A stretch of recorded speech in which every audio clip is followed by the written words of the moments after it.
Hello जी। तो start करते हैं अपना आज का drama a journey to love का एपिसोड नंबर 5। तो एपिसोड 5 की स्टार्टिंग वहीं से होती है जहां हमने एपिसोड 4 को एंड किया था।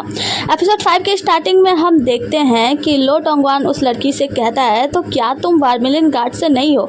तुम यहाँ धोबिन बनकर क्यों आई हो और किसकी जासूसी कर रही हो? ल्यूली कहती है कि मुझे माफ़ कीजिए, मुझे आपका सेवा करने का मौका मिला। दरअसल 5 साल पहले एक आग लग गई थी जिसमें मुझे मेरे एक दोस्त ने मदद की। उसमें बस मेरी एक छोटी सी हड्डी टूटी और मैं यहाँ पे पहुँच गई। जिसके बाद ये बता ही रही होती है और हम बाहर देखते हैं कि जो राजकुमार लोग होते हैं वो लोग अंदर आ रहे होते हैं और एक कहते हैं कि मैंने पूरी अपने निगाहों से देखा है कि लो टोंगवान एक धोबिन को ढूंढ रहे थे। यहाँ पे हम देखते हैं कि लो टोंगवान जब सुनता है उन लोगों के आने की आहट तो ल्यूली से कहता है कि बस जब मैं जैसा कहता हूँ वैसा करती जाओ, और ल्यूली को वहाँ पेट पे पटक देता है और उसके ऊपर चला जाता है। जिसके बाद से वो उसके साथ गलत सा व्यवहार करने लगता है। हम देखते हैं कि जैसे वो राजकुमार आता है, पर्दा हटाता है, ऐसा करते हुए देखता है लो टोंगवान को, तो कहता है माफ़ करना, मैं कुछ और जांचने के लिए आया था, तुम अपना कंटिन्यू करो, और वहाँ से चला जाता है। जिसके बाद से पूरे राज्य में ये बात फैल जाती है कि लो टोंगवान जो है वो धोबिन को पसंद करता है और उसके साथ कुछ गलत व्यवहार करता हुआ पकड़ा गया है। हम देखते हैं कि ये सारी बातें महाराज तक भी पहुंच जाती है और महाराज कहते हैं कि लो टोंगवान क्या ये सच है? हम देखते हैं कि यहाँ पे महारानी को बहुत ही ज्यादा बुरा लग रहा होता है। महाराज कहते हैं कि लो टोंगवान क्या ये सच है कि तुम एक धोबिन के साथ पकड़े गए थे, उसके साथ ऐसा वैसा व्यवहार, ऐसा कैसे? हम देखते हैं कि महारानी जो होती है ना, उन्हें बहुत ही ज्यादा बुरा लग रहा होता है कि ये मुझे तो कभी टच नहीं करता और एक धोबिन के साथ छी छी छी। जिसकी वजह से हम लो टोंगवान को देखते हैं, वो मुस्कुराता है और कहता है कि महाराज दरअसल बात यह है ना कि आज मेरी पदोन्नति हुई है, मतलब मुझे पद से ज़्यादा ऊपरी वाला पद दिया गया है, इसलिए आज मैं बहुत ही ज़्यादा खुश था और मैं अपना एक अच्छा समय बिताना चाहता था, सो मैं उसके साथ चला गया। जिसकी वजह से हम देखते हैं कि जो महारानी होती है ना, वो लो टोंगवान को साइड में लेकर आती है और कहती है कि तुम ऐसा कैसे कर सकते हो, तुम मुझे तो कभी टच नहीं करते और तुम उस धोबिन के साथ छी, मतलब क्या तुमने उसे जान से भी नहीं मारा? तुम्हें पता है ना कि वो हमारे बारे में सबको बता सकती है। वो कहता है कि नहीं, वो ऐसा कुछ भी नहीं करेगी। वो कहता है कि लो टोंगवान तुम सच सच बताओ, क्या तुम उसे पसंद करने लगे हो? क्या तुम सचमुच में उसे पसंद करते हो और मुझे बस एक कुतिया समझते हो जिसका तुम इस्तेमाल कर सको? लो टोंगवान को बहुत ही ज़्यादा बुरा लगता है और वो रोने धोने का मतलब अजीब सा चेहरा बना लेता है और कहता है कि देखो ऐसी कोई बात नहीं है, मैं तुम्हें बहुत ज़्यादा पसंद करता हूँ, लेकिन बात यह है कि मैं राजा का बेटा तो हूँ लेकिन एक रखेल का बेटा हूँ, जिसकी वजह से मुझे रखेल का बेटा ज़्यादा कहा जाता है और मैं अपने आप को बहुत नीच समझता हूँ, क्योंकि इस राज्य में सबसे ज़्यादा अगर उत्कृष्ट व्यक्ति, मतलब ऊंचा व्यक्ति ऊंचे पदवी पर रहने वाला है तो वो तुम हो, और मैं तुम्हें हाथ लगाऊँ ऐसा कैसे हो सकता है? अगर मैं तुम्हें हाथ लगाऊंगा तो शायद ऐसा लगेगा कि मैं तुम्हारे ऊपर दाग लगा रहा हूँ, और मैं तुम्हारे ऊपर कोई दाग नहीं लगाना चाहता, क्योंकि मैं बहुत ही ज़्यादा नीच व्यक्ति हूँ। जिस दिन मैं चांसलर बन जाऊंगा ना, यकीन मानो उस दिन मैं तुम्हें अपना दुल्हन बनाऊंगा, मैं तुम्हें अपना बना लूंगा। उस दिन मैं सोचूंगा कि हाँ, मैं बहुत उत्कृष्ट व्यक्ति हूँ, ऊंचे पदवी वाला व्यक्ति हूँ, मैं तो मेरी तो पदवी भी बहुत नीची है और मैं एक रखेल का बेटा हूँ, तो मैं तुम्हें हाथ कैसे लगाऊं? यहाँ पे जो रानी होती है फिर उसकी बातों में आ जाती है, कहती है कि मुझे माफ कर दो, मुझे लगा था कि शायद तुम मेरा सिर्फ उपयोग कर रहे हो, लेकिन अब मुझे विश्वास हो गया कि तुम सचमुच में मेरे हो और तुम सिर्फ मेरे ही रहोगे। जिसके बाद से लो टोंगवान उसे फिर से अपनी बातों में ले आता है और उसे अपने गले से लगा लेता है। आगे का सीन में सुसीसन एक जगह बैठा होता है तो कैप्टन कियांग से कहता है कि देखो भाई निंग की गाड़ी आ गई। जिसके बाद ये लोग जाते हैं और भाई निंग देखते हैं वो उतरते हैं अपने साथ हीरोइन रानी रैन रुई को लेकर। जिसके बाद से हम सुसीसन जो कि अपने रोल के हिसाब से फ्लर्टिंग कर रहा होता है यहाँ पे रैन रुई से कहता है कि क्या आपका दूसरा नाम बता सकती हैं? आप अपना प्रमुख नाम बताया ना, वैसे आप काफ़ी सुंदर है, वैसे सुंदर महिलाएं इतनी ज़्यादा है, मतलब हमें तो बस सुंदर महिलाओं पर ध्यान देना चाहिए। यहाँ पे हम देखते हैं कि जो मिस्टर कियांग होते हैं वो भी उसके बातों पर ध्यान नहीं दे रहे होते हैं, और साथ में मिस्टर निंग कहते हैं कि वैसे वो घायल है इसीलिए वो तुम्हारी बातों का जवाब नहीं दे रही है। वो कहते हैं कि अच्छा ऐसी बात है क्या? जिसके बाद से मिस्टर निंग कहते हैं कि मिस्टर कियांग चलो और इसका थोड़ा उपचार कर दो। जिसके बाद से मिस्टर कियांग जो होते हैं वो उसे लेकर साइड में जाते हैं और कुछ दवाई बताते हैं और उस लड़की को यानी रैन रुई को देते हैं और कहते हैं कि लो इसे पी लो। रैन रुई उस दवाई को लेती है और लेकर पी लेती है। यहाँ पे हम देखते हैं कि जो सुसीसन होता है वो कहता है कि वैसे बहन आपके हाथ पे चोट लगी है तो वो तो सही है, लेकिन आपके गले पे भी चोट लगी है ना क्या? क्योंकि आप तो कुछ बोल भी नहीं रही हैं। तो यहाँ पे मिस्टर निंग कहते हैं दरअसल बात यह है ना कि वो तुम्हें महत्वपूर्ण नहीं समझती इसीलिए तुमसे बातें नहीं कर रही है। वो कहता है क्या आप ऐसे कैसे कह सकते हो? सुसीसन कहता है कि मैं तो इस जो हम लोगों का जो ग्रुप है उसमें सबसे महत्वपूर्ण व्यक्ति हूँ, आप मुझसे बातें नहीं करिए, क्या मैं सच में भी महत्वपूर्ण नहीं हूँ? उसके बाद से हम देखते हैं कि रैन रुई को लेकर मिस्टर निंग वहाँ से जाने लगते हैं और यहाँ पे मिस्टर कियांग और पीछे पीछे सुसीसन भी जाता है। मतलब सुसीसन बार बार उससे फ्लर्टिंग करने की कोशिश करता है लेकिन रैन रुई उससे कोई जवाब ही नहीं दे रही होती। जिसके बाद से हम देखते हैं कि ये लोग एक गाड़ी में बैठ गए होते हैं जहाँ पे रैन रुई के साथ मिस्टर जैन होते हैं। मिस्टर जैन देखते हैं कि रैन रुई जो होती है वो कुछ खा रही होती है और वो याद करती है कि लिंग लॉन्ग ने उससे कहा था कि देखना मैं तुम्हारे लिए ढेर सारी पेस्ट्री खरीदूंगी, और वो पेस्ट्री खाते हुए कुछ सोच रही होती है। तो मिस्टर जैन से पूछती है कि एक बात सुसीसन और कैप्टन कियांग जो हैं वो मेरे ऊपर ये क्यों नहीं सोच रहे हैं? मैं कोई जासूस भी तो हो सकती हूँ। मिस्टर जैन कहते हैं कि वो ऐसा नहीं सोच सकते क्योंकि आपको भाई निंग लेकर आया। वो कहते हैं क्या भाई निंग इतना ज़्यादा इंपॉर्टेंट है? वो कहते हैं कि हाँ पहले अपनी पेस्ट्री तो दो, तो वो उसे पेस्ट्री दे देती है। जिसके बाद से जैन जो होता है वो पेस्ट्री खाते हुए बताता है कि आपको पता है भाई निंग जो है ना वो बहुत ही ज़्यादा हमारे मतलब ग्रुप में बहुत ही ज़्यादा प्रमुख है, बहुत ही ज़्यादा अच्छे हैं और भाई हम ना जियांगडोंग के प्रमुख निंग परिवार से हैं। उनकी माँ प्रमुख गु परिवार से थी। वह महल में एक अधिकारी हुआ करती थी। और तुम्हें पता है, हो सकता है कि भाई निंग जो है वो जिक्सी हो सकते हैं। जिसके बाद से वो बताता है कि 6 रियल हॉल के सैकड़ों लोग ऐसे हैं जिनकी बेटियां और राजा महल के आसपास की ऐसी बहुत सारी सैकड़ों औरतें हैं जो कि भाई निंग से विवाह करना चाहती हैं, उनके करीब आना चाहती हैं। तो यहाँ पे जो रिंग डोंग होती है, मतलब रैन रुई होती है, वो कहती है कि क्या ये सच है? तो जो जैन होता है वो कहता है हाँ। जिसके बाद से रैन रुई याद करती है, रानी झाजी ने इससे एक बार कहा था रैन रुई से कि याद करना, तुम जीवन में कभी भी किसी भी पुरुष के प्यार में न पड़ना। हालांकि तुम्हारे लिए एक बच्चा तो होना ही चाहिए, मतलब एक बच्चा को पैदा कर जरूर करना। ये सारी बातें वो सोच ही रही होती है। तभी हम देखते हैं सूसी सन जो होता है वो कहता है कि वाह बहन, आखिरकार बोली। तो मुझे तो लगा था कि शायद तुम्हारे गले में मतलब चोट लगी है, लेकिन अच्छा लगा ये जानकर कि तुम्हारे गले में चोट नहीं लगी, तुम्हारी आवाज़ काफ़ी प्यारी है। जिसके बाद से जो रैन रुई होती है वो कहती है कि मेरे साथ ऐसे व्यवहार मत करो, मतलब ऐसे बातें ना करो तो ही अच्छा है। तो सूसी सन कहता है कि ऐसा कैसे? आज दिन देखो कितना अच्छा, आज मैं तुमसे मिला, मतलब उससे फ्लर्टिंग कर रहा था। तो हमारी जो रैन रुई होती है ना, वो उठाती है एक लकड़ी और इसके ऊपर वार करने लगती है, मतलब सूसी सन के ऊपर, और वार करके सूसी सन को हरा देती है। जिसके बाद से हम देखते हैं कैप्टन कियांग भी आते हैं और कैप्टन कियांग को भी वो वार करके उनको भी मतलब एकदम आंखों में घोंपने वाली होती है, पर रुक जाती है।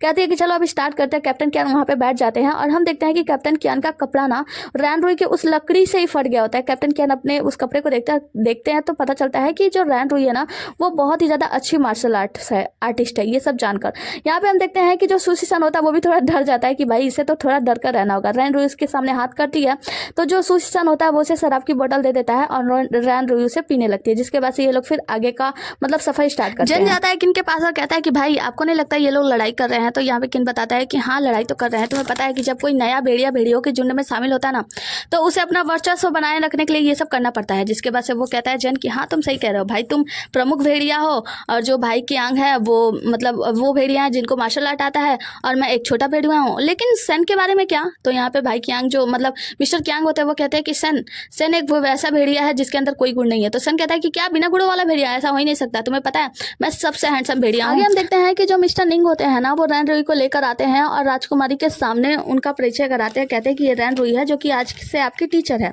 यहाँ पे जो रियांग यिंग होती है वो तो डर जाती है और भाई नियांग या निंग के पीछे छिप रही होती है। तो जो उसकी टीचर मिंग होती है वो कहती है कि महाराज निंग आप ऐसा कैसे कर सकते हैं, क्योंकि महारानी ने मुझे यहाँ पे बुलाया है सिखाने के लिए राजकुमारी को। आप महारानी के विरोध जाने वाले हैं? मैं ही यहाँ पे सिखाने वाली हूँ। तो रैन रुई कहती है ऐसा कैसे? और उसको यानी मिंग को पकड़ती है, उठा के बाहर फेंक देती है दरवाजे से और कहती है कि मैं ही हूँ जो कि राजकुमारी यांग यिंग को सिखाऊंगी। किसी को कुछ भी बोलना है तो आए बोले अब दोबारा मेरे सामने। उसके बाद से जो हम मंत्री जी को देखते हैं, मंत्री जी कहते हैं कि महाराज आप ऐसा कैसे कर सकते हैं, मतलब ये सब तो महाराज यानी जो निंग होते हैं ना वो कहते हैं कि नहीं अब से यही होगी, रैन रुई जो होगी वही राजकुमारी को सिखाएगी। इसके आगे अगर किसी को कोई बात करनी है तो आके मुझसे बात करे।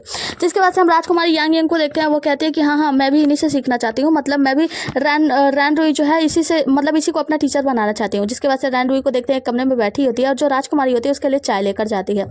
रैन रुई से राजकुमारी यिंग पूछती है कि आप ये क्या लिख रही हैं? तो वो कहती है कि मैं सभी प्रसिद्ध लोगों का नाम लिख रही हूँ, मतलब हमारे कोर्ट में जितने भी प्रसिद्ध लोग हैं तो मैं इनका सबका नाम याद करना है। उसके बाद से रैन रुई पूछती है कि एक बात बताओ, तुमने मुझे क्यों चुना अपने टीचर के रूप में? तो यांग यिंग बताती है कि दरअसल बात यह है वो जो टीचर मिंग थी ना वो बहुत ही ज़्यादा क्रूर थी, मेरे साथ बहुत ही बुरा व्यवहार करती थी। वो कहती है कि क्या वो तुम्हें मारती थी? वो कहती है नहीं। जिसके बाद से जो रैन रुई होती है उसके पास जाती है और उसका हाथ पे जो कपड़ा होता है उसे हटाकर देखती है तो उस पर बहुत सारी सुइयों का निशान होता है, मतलब वो बहुत ज़्यादा जो टीचर थी ना वो बहुत बेकार थी और सुइयों से उसे चुभाया करती थी। तभी हम देखते हैं कि यहाँ पे जैन आता है। जैन को आते देख जो रैन रुई होती है वो कहती है कि जैन एक काम करो, जिस मिंग को यहाँ से भेजा गया है जाकर आदेश दो, मेरा आदेश है कि उस मिंग को मतलब हर 3 घंटे में 10 सुइयां चुभाई जाए, जिससे कि उसे एहसास हो कि सुइयां चुभाने का कैसा दर्द का एहसास होता है। इतना कहना था कि राजकुमारी यांग यिंग जो होती है वो बहुत ही ज़्यादा रोने लगती है और यहाँ पे रैन रुई को पकड़ लेती है और कहती है कि सिस्टर आपका बहुत बहुत शुक्रिया, आपने मेरे बारे में इतना सब कुछ सोचा। जिसके बाद से हम देखते हैं कि जो रैन रुई होती है वो निंग से मिलने जाती है। निंग कहता है कि मैंने सारा व्यवस्था कर लिया है और मैंने जाकर वहाँ पे सबको बता दिया है कि तुम जो हो वो खबरी हो, मतलब हमारी खबरी हो, और मैं अपने भाइयों से छुपा नहीं पाया, लेकिन हाँ मैंने उनको पूरी तरीके से सच्चाई नहीं बताई, तुम्हारा नाम रैन रुई बताया है वगैरह वगैरह। तो यहाँ पे जो रैन रुई होती है वो कहती है कि आप उन लोगों से ये भी तो बता सकते थे कि मैं एक वैश्या हूँ सिर्फ इसके, और तो वो कहता है कि देखो मैं ऐसा बता तो सकता था, लेकिन बात यह है कि अगर मैं एक लड़की होता तो ये कहना बिल्कुल भी अच्छा नहीं लगता, मतलब अगर कोई मुझे वैश्या के नाम से जानता तो मुझे अच्छा नहीं लगता और मैं किसी लड़की की मान और प्रतिष्ठा को नीचे नहीं गिरा सकता हूँ, इसीलिए मैंने तुम्हारे बारे में ऐसा कहा। जिसके बाद से रैन रुई याद करती है उस वक्त को जब यहाँ पे निंग ने उसके घाव को दबाया था। तो हमारी हीरोइन रैन रुई ने कहा था कि देखो मैं एक वैश्या बन के नहीं रहना चाहती और मैं मरना भी नहीं चाहती। जिसके उसके बाद से हम देखते हैं कि हमारा हीरो निंग उनसे बताता है कि देखो, जो कैप्टन कियांग है ना, वो वार्मिलिंग गार्ड के लोगों से बहुत ही ज़्यादा नफरत करते हैं, तो उनके सामने अपनी पहचान उजागर मत होने देना। जिसके बाद से हमारी हीरोइन रैनरुई कहती है कि मिस्टर निंग, आप मेरे बारे में बहुत सोचते हैं, आपका बहुत बहुत शुक्रिया, और वहाँ से चली जाती है। हमारा हीरो यानी निंग जो होता है वो अपने हाथ को देखता है और उस वक्त को याद करता है जब हमारी हीरोइन ने उसके हाथ को काट लिया था, और सीन यहीं पे कट हो जाता है। आगे हम देखते हैं कि जो राजकुमारी होती है ना, उसका क्लास चल रहा होता है, मतलब हाँ, गाड़ी में ये लोग जा रहे होते हैं और रैनरुई उससे ढेर सारे सवाल कर रही होती है। हर एक सवाल का जो राजकुमारी होती है वो जवाब नहीं दे पा रही होती है, मतलब कुछ सवालों का जवाब देती है लेकिन कुछ सवालों का जवाब नहीं दे पाती, मतलब अभी भी वो खरी नहीं उतरी है। जिसके बाद से जो रैनरुई होती है वो उसके साथ कड़क होते हुए कहती है, ठीक है तो फिर खाने के बाद 1 घंटे का समय और जब तुम याद करोगी। जिसके बाद से गाड़ी एक दूसरे शहर में, मतलब दूसरे सिटी में जाके रुकती है और ये लोग यहाँ से उतरते हैं। उतरते ही सुशीसन जो होता है वो कहता है कि वो बेचारी राजकुमारी अभी भी छोटी बच्ची है और ये जो महिला है इतनी क्रूर तरीके से उससे व्यवहार क्यों कर रही है। तो जो रैन होता है वो कहता है कि देखो, उसके साथ ऐसा व्यवहार करना ही पड़ेगा, मतलब जो निंग होता है वो कहता है उसके साथ ऐसा व्यवहार करना होगा। अगर राजकुमारी को हमने अच्छे से, मतलब कड़क तरीके से नहीं सिखाया तो शायद वो कभी सीख नहीं पाएगी। आगे की सीन में हम देखते हैं कि जो राजकुमारी को ना सिखा रही होती है रैनरुई, और उसे बता रही होती है कि कैसे शराब पीना। वो पीती है तो वो बताती है कि देखो ऐसे पीना, मतलब ऐसे कड़क तरीके से रहो। वो कड़क तरीके से जैसे ही एक घूंट पीती है, खांसने लगती है। जिसकी वजह से कहती है कि माफ करना, मैं नहीं पी पाऊंगी, मुझे अभी भूख नहीं है। तो यहाँ पे जो रैनरुई होती है वो कहती है ठीक है, अगर ऐसी बात है तो पिछवाड़े में जाके 1 घंटे के लिए खड़े हो जाओ, और वो वहां से चली जाती है। तभी हम देखते हैं कि हमारा हीरो यानी मिस्टर निंग भी यहाँ पे आ जाते हैं। मिस्टर निंग को देखकर जो हमारी हीरोइन रैनरुई होती है वो कहती है कि तुम आ गए, तो मैं उसके साथ सख्ती से व्यवहार कर रही हूँ, कैसा रहा। तो वो कहता है कि हाँ, तुम सख्ती से व्यवहार कर रही हो, ये अच्छी बात है, क्योंकि मुझे ऐसा लगता है कि दूसरे सख्ती से व्यवहार करे राजकुमारी के साथ, इससे अच्छा तुम भी सख्ती से व्यवहार करो। वैसे भी ये सब उसे सिखाने के लिए है, तो अगर तुम जैसा व्यवहार करती हो उसके व्यवहार का अगर वो 10% भी सीख जाए ना तो मेरे लिए बहुत ही ज़्यादा अच्छा है और कारगर होगा। जिसके बाद से जो रैनरुई होती है तो कहती है कि अगर हम लोगों को साथ में ही काम करना है तो आइए बैठकर बातें करते हैं और आइए शराब पीते हैं। वो कहता है कि माफ़ करना, मुझे कुछ चोटें लगी हैं जिसकी वजह से मैं ठंडी शराब नहीं पी सकता।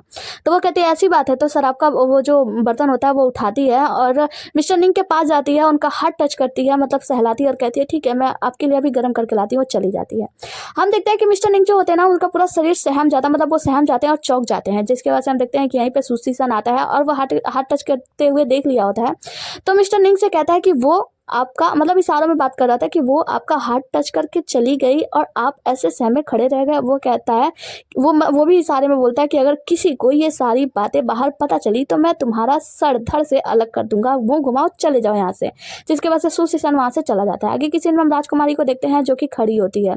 यहाँ पे रैनरुई जब आती है तो राजकुमारी गिरने वाली होती है तो उसे रोक लेती है। तो रैनरुई कहती है कि क्या तुम्हें पता है मैंने तुम्हें यहाँ पे खड़ा होने के लिए क्यों कहा। राजकुमारी इंग कहते हैं कि मुझे नहीं पता कि आपने ऐसा क्यों कहा, लेकिन हाँ, अगर आपने मुझे खड़ा होने के लिए कहा है तो ये अच्छा ही होगा, क्योंकि आप मेरे बारे में अच्छा सोचती हैं। और वो फिर दोबारा खड़ा होने लगती है। जिसके बाद से जो हमारी रैनरुई होती है वो कहती है कि पहले आराम कर लो, फिर थोड़ी देर बाद खड़े होना। और वो आराम करने के लिए जब बैठ जाती है तो उससे बताने लगती है, बताती है कि तुम हमेशा मेरी बात क्यों मानती हो। वो कहती है कि क्योंकि जब मैंने आपको देखा तो आप मुझे पसंद आ गई और आप मेरे बारे में अच्छा सोचती हैं और आप कभी भी बुरा नहीं करेंगे, इसलिए मैं आपकी बात मानती हूँ। और वैसे भी एक राजकुमारी को, एक सुशील लड़की को हमेशा आज्ञाकारी होना चाहिए। वो कहती है ऐसा क्यों। वो कहती है क्योंकि मेरी माँ ने और मतलब राज्य के जितने भी अधिकारी थे उन लोगों ने मुझे समझाया है, जो अधिकारी हमारे अंडर में काम करते थे, टीचर्स, उन लोगों ने मुझे समझाया कि मैं एक राजकुमारी हूँ तो मुझे आज्ञाकारी होना चाहिए, और मैं ऐसा नहीं करती हूँ तो मेरी शादी नहीं होगी, फिर मेरा एक बच्चा नहीं होगा, वगैरह वगैरह। मतलब अगर मेरी शादी नहीं होगी तो मुझे संभालेगा कौन। मतलब इन्हें एक सुशील राजकुमारी बनने का ट्रेनिंग दिया गया होता है, वही सब ये बता रही होती हैं। तो यहाँ पे जो रैनरुई होती है वो कहती है कि तुम्हें शादी करने की जरूरत क्या है, तुम अपने बारे में सोचो, तुम खुद अपने आप का विकास कर सकती हो। वो कहती है कि नहीं, ऐसा कैसे हो सकता है, अगर मैं शादी नहीं करूंगी तो बाद में, मतलब बूढ़े होने पर मेरी रक्षा कौन करेगा। जिसके बाद से वो बताती है कि तुम्हें पता है कि तुम्हारी जो रानी माँ है, जो जिसने तुम्हारी रानी ने जिसने तुम्हें यहाँ पे भेजा है, वही तुम्हें मारना चाहती है। वो कहती है ये क्या कह रही हो तुम पागल हो, ये सब झूठ है। और वो कहती है कि तुम्हारी रानी माँ जिसने तुम्हें बताया कि तुम्हें सुशील बन के रहना चाहिए, आज्ञाकारी बन के रहना चाहिए, उन्होंने तुमसे झूठ बोला। एक बच्चे के लिए शादी करने की क्या आवश्यकता है। वो कहती है अगर मैं शादी नहीं करूंगी तो बच्चा कैसे होगा, वगैरह, मतलब बहुत सारा वो बातें बता रही होती है। जिसके बाद से रैनरुई उसके साथ बहुत ही ज्यादा कठोर तरीके से व्यवहार करती है। कहती है तुम्हें पता है रानी तुम्हें यहाँ पे क्यों भेजी है, क्योंकि उसे पता है कि तुम बहुत ज्यादा छुई मुई हो और तुम जब जाओगी उस राज्य में अपने भाई को वापस लाने के लिए, उस राजा को, सम्राट को वापस लाने के लिए, तो तुम्हारे साथ क्या किया जाएगा। उन लोगों को पता चल जाएगा कि तुम एक राजकुमार नहीं बल्कि एक लड़की हो। जिसके बाद से वो लोग तुम्हें भी गिरफ्तार कर लेंगे, वहां पे कैद कर लेंगे, तुम्हें भी जान से मार देंगे और साथ में तुम्हारे भाई को भी। और तुम्हारे भाई के मारने के बाद सबसे ज्यादा फायदा किसको होगा, राजकुमार डेंगियान को नहीं, तुम्हारी रानी को। जो रानी अभी प्रेग्नेंट है, कुछ महीनों तक इस बात को और खींचेगी, तब तक उसका बच्चा हो जाएगा। उसका बच्चा होने के बाद उसका बच्चा राजा बन जाएगा और तुम्हारी रानी क्या करेंगी, रानी दवेगर बन जाएंगी। वो कहते हैं ये सब तुम झूठ बोल रही हो। रैनरुई कहती है कि मैं झूठ नहीं बोल रही हूँ, अगर तुम्हें लगता है कि मैं झूठ बोल रही हूँ तो तुम्हारा भाई निंग यहीं पे खड़ा है, तुम मुझसे पूछ लो। निंग कहता है कि तुम्हें ये सारी बातें इसे बताने की अभी ज़रूरत नहीं थी। तो यहाँ पे जो राजकुमारी होती है वो कहती है कि भाई क्या ये सही कह रही है। रैनरुई कहती है अगर मुझ पर भरोसा ना हो तो इसे पूछ लो। हाँ, मैंने अभी राजकुमारी को ये सारी बातें इसीलिए बताई क्योंकि मैं चाहती हूँ कि उसे भी पता हो कि उसकी मौत कैसे होने वाली है। और राजकुमारी से कहती है कि राजकुमारी जब तुम्हें पता है कि तुम्हारी मृत्यु कैसे होने वाली है तो तुम्हें जिंदा रहने के लिए बस एक काम करना होगा, परिश्रम करना होगा, कठिन मेहनत करनी होगी। कठिन परिश्रम के दौरान शायद तुम्हारे जिंदा रहने का एक और मौका बन सकता है। तो तुम कठिन परिश्रम करो, तुम वो सब करो जिससे तुम जीवित रह सकती हो। तुम ढेर सारा खाओ, तुम बहुत ज्यादा मस्ती करो, मतलब वैसे जियो जैसे तुम जिंदगी जीना चाहती हो। तुम ऐसे डर डर के छुई मुई बन के जियोगी। अगर आखिर तुम्हें पता है अब तुम्हारी जल्दी ही मौत होने वाली है तो तुम खुलकर अपनी जिंदगी क्यों नहीं जीती। और ये सब कुछ कहने के बाद वहां से जो होता है रैनरुई चली जाती है। जिसके बाद से हम देखते हैं कि जो राजकुमारी होती है वो जाकर के भाई निंग के गले से लग जाती है, कहती है भाई ये सब सच है, और बहुत ही ज्यादा रो रही होती है। मिस्टर निंग उसे चुप कराते हैं। मिस्टर निंग राजकुमारी को लेकर उनके कमरे में जाते हैं और उन्हें सुला देते हैं। जिसके बाद से कंबल उम्बल उड़ाने के बाद वहां से कमरे में उन्हें आराम करता छोड़कर चले जाते हैं। हम देखते हैं कि राजकुमारी जो होती है वो अभी तक सोई नहीं होती है और उठ के बैठ जाती है। जिसके बाद से आगे का सीन हम देखते हैं कि गाड़ी में ये लोग आगे का सफर जारी रखते हैं, जहां राजकुमारी से ढेर सारे सवाल करती है रैनरुई, और राजकुमारी हर एक सवाल का सही जवाब देती है। रैनरुई कहती है कि हाँ तुम काफी अच्छा कर रही हो और ऐसे ही आगे भी करते जाना, मतलब ऐसे ही आगे भी मेहनत करते जाना। जिसके बाद से हम देखते हैं कि ये लोग एक जगह पे पहुंचते हैं और जो मंत्री जी होते हैं वो सबके खाने पीने का तैयारी कर रहे होते हैं और यहाँ पे रुककर थोड़े समय यहाँ पे फिर से आराम करने वाले हैं। जिसके बाद से हम देखते हैं कि यहाँ पे सुशीसन आता है, जैन आता है। सुशीसन और जैन बातें कर रहे होते हैं कि हमें इस शहर में जाना है, फिर आगे इस शहर में, उस शहर में, मतलब ऐसे ऐसे बातें करते हैं। तभी वहाँ पे मिस्टर निंग आते हैं।